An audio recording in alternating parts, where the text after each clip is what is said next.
Bom, eu tava. Vamos lá.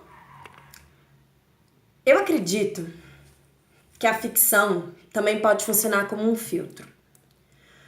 Não em relação à memória, mas sim em relação ao tempo presente.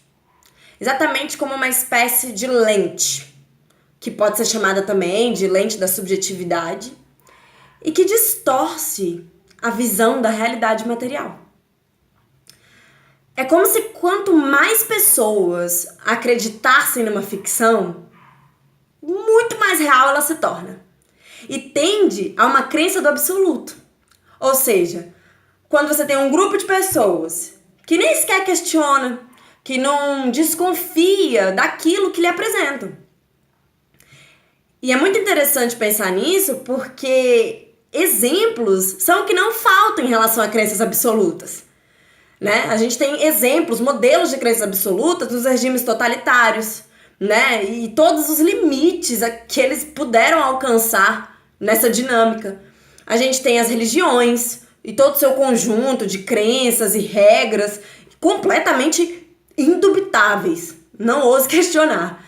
Sistemas políticos extremamente utópicos, né? E todos os preconceitos de forma geral. Né? O machismo, o racismo, passando pela homofobia. Então, todos esses extremismos, né, em geral. Então, assim, é como se fosse um mecanismo estruturado que das duas uma. Ou você olha para a situação, abstrai e continua a viver dentro daquela ficção, né, e passa a viver dentro da ficção. Ou você olha, questiona e vive como um estrangeiro dentro da própria ficção de que se faz parte. Afinal, com quantas ficções se faz uma realidade? Não me espantaria se descobríssemos assim, de repente, que estamos todos dentro de um videojogo e que nesse momento, enquanto eu falo, teria um balão assim aqui do meu lado atribuído à minha falinha escrito: Is this real life? Come on! Is this real? Sabe? De vontade de tocar e pegar e descobrir qual é a verdade nisso. Come on! Is this real life, man? Então, a realidade é exatamente isso. Ela soa, no mínimo, surreal. Mas, bom, vamos partir do pressuposto que não vivemos dentro desse videojogo, né? E que a realidade material imediata é justamente essa realidade aqui, seja lá o que isso for. Então agora imagine se eu lhe dissesse que existe um ponto nas suas costas, localizado mais ou menos no meio dela, e que esse ponto não pode ser visto nem tocado. Você acreditaria nesse ponto?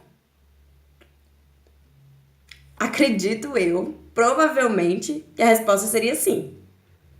Já que sei que tenho costas, que existe de fato uma região central nela, né?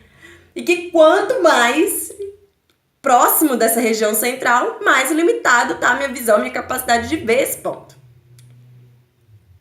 Então, repare, o que a gente tem consciência não é do ponto em si, mas sim da lógica de ocupação do espaço pelo tal ponto.